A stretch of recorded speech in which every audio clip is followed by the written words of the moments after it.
Hello, I am Joe Biden, the President of the United States of America. Hello, I am Albert Einstein. I was born in March 14, 1879, and I conceived of the theory of special relativity and general relativity, which had a deep impact in science's understanding of physics. Hello, Mr. Einstein. It is my great pleasure to meet you. I have heard the impact that your theories have had on the study of physics. I heard a theory last week where they are saying that there is a string theory that links all the dimensions together. Have you ever heard of this theory? The string theory has been around since 1969 from theoretical physicists, but there have been a lot of criticism around it since it is really hard to prove this theory. There have been some experiments to try and prove this theory right, and some might have found evidence to support the idea that the strings might exist. Would it be correct to say that there is a quantum field theory that exists that links the dimension together? Are there any experiments that can be done to help in the proving of these theories? For example, is it possible to detect a string at the nano or atomic levels? The quantum field theory says that there are a lot of particles interacting together at the same time using a special equation. The equation is so tricky to use though that it cannot be tested until we have a really powerful computer that can complete the calculations for us. There are also some theories to think that we have found a string, but there are many problems with proving it with the technology we have now. That is very interesting. Could I ask what you think of the idea of a particle accelerator, which the idea was discussed in detail at CERN? I think this could help to detect and identify string and other particles. Are there any thoughts on the possibility of using this technology? The Large Hadron Collider at CERN is an incredible machine, and it has proved how far technology has come. The Hadron Collider has made it possible to detect more particles than we ever thought was possible, including some that are very, very small and very, very close to a string. That's really interesting, Mr. Einstein. I have also heard that there is research going on at Fermilab concerning quantum computing, and it may be possible that if a quantum computer is built, one can calculate the trajectory of all particles in the universe at the same time. This type of computing is completely different than what exists today. Did you know this is happening? I do. Quantum computers are a huge step forward, but there is the problem that the way they work is very different from the normal computers that we use today. Normal computers use electric signals to calculate things, but quantum computers use quantum bits, and these bits are in two states at the same time. This allows them to calculate things much faster because they can run calculations in all possibilities at the same time.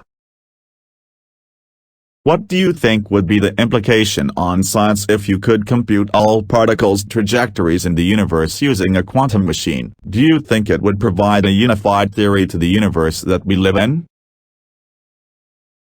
If quantum computers were invented, it would be a huge impact. For one, it would make a lot of math equations easier to do. Also, it would make calculations faster because the current computers we use have to make a choice between what it calculates, while quantum computers could calculate in all possibilities at the same time. It could really help scientists in making new discoveries if they had access to faster computers. Also, because it could be used to model very small particles, it would make the study of black holes a lot easier.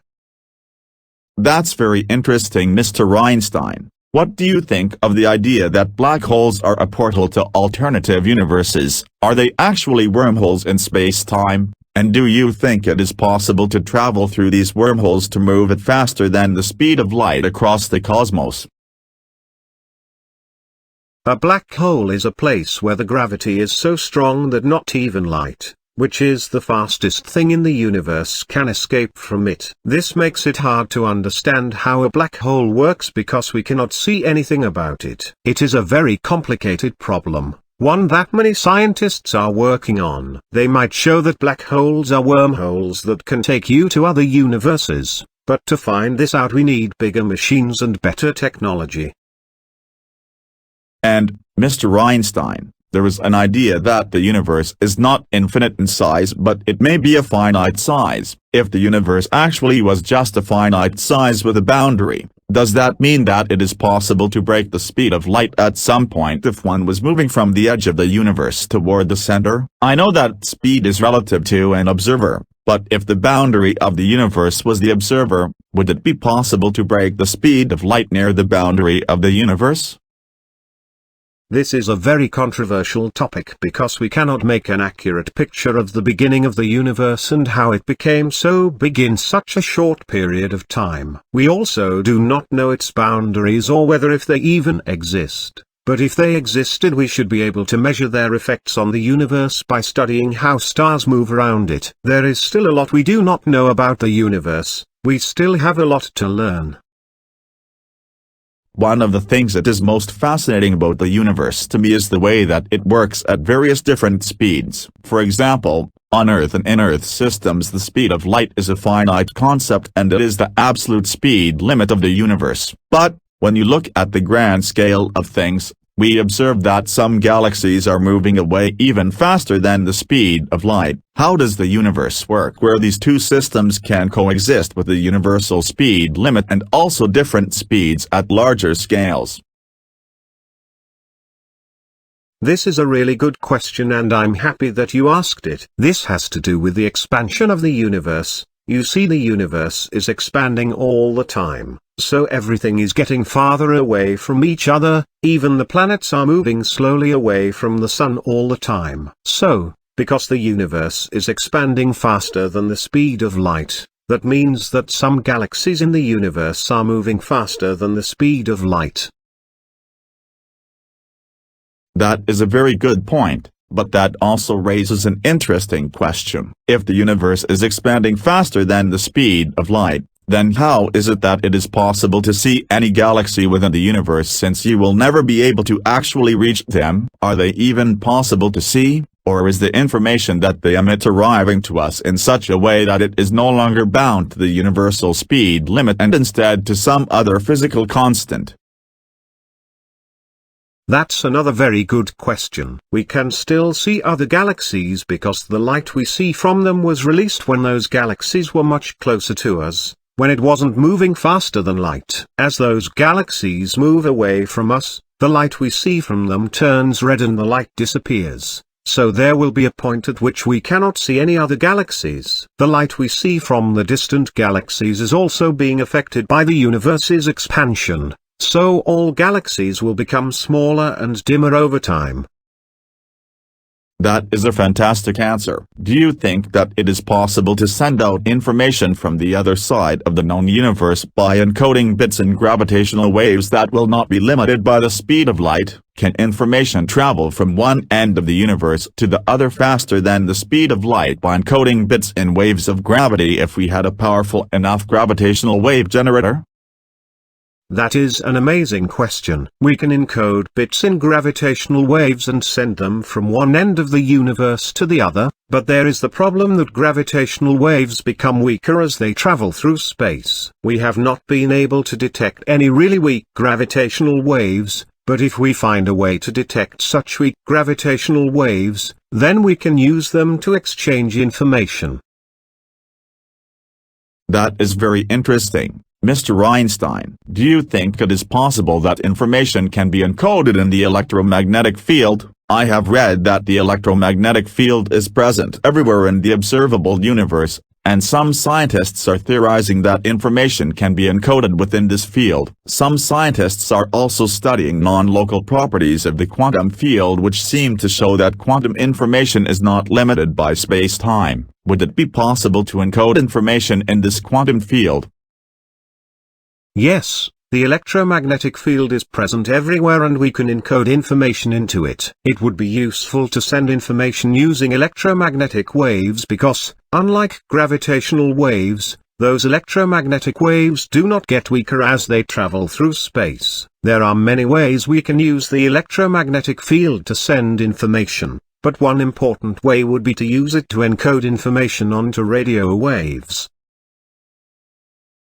That does seem to be an incredible way for sending information. There are some scientists who are working on another theory that if you send particles along a quantum superposition path they can be used to send information to the past. Is this possible, or are these theories too speculative in this stage and based more on philosophy than physics? Those scientists are trying to prove a theory called quantum entanglement. This theory says that when two particles interact with each other, they can be connected with each other in a way that when one particle changes the other particle changes as well. This can be used to send information between two separate places very quickly. This theory is still too speculative, so more work needs to be done to prove it. That makes sense to me. I have read some theories that quantum entanglement is the basic theory for quantum computing, and there are a lot of experiments to show that it is possible to use superpositions of quantum computers to do calculations at exponentially high rates. One has to understand that as a scientist I have been reading up on these theories for a long time, and I have always found it fascinating how the universe seems like one large quantum computer at a basic level. I think that you would also be interested to learn that some scientists are working on a theory called quantum teleportation, which is similar to quantum entanglement, and it uses the quantum entanglement theory as its foundation. This theory would allow us to send information instantly between two separate places without actually traveling between them. I have read a fair amount about quantum teleportation. It is actually an idea that was started with Einstein's work on a theory called quantum wormholes, which are essentially a way of traveling instantly to another place. Some of it also has to deal with quantum tunneling, which was introduced by Heisenberg and Pauli and developed into the study of transistor effect in solids. What do you think about the idea that we are living in a simulation? And are your thoughts about the universe being a type of computer system? Do you think there might be a programmer for the universe that we live in? This is a very interesting question. I have thought about this a lot, and I think that it is a possibility that the universe is the creation of a computer programmer from a universe outside of ours. This programmer may have used a type of computer called a universal quantum computer, which would have enough memory and processing power to simulate an entire universe, including all people and planets in it.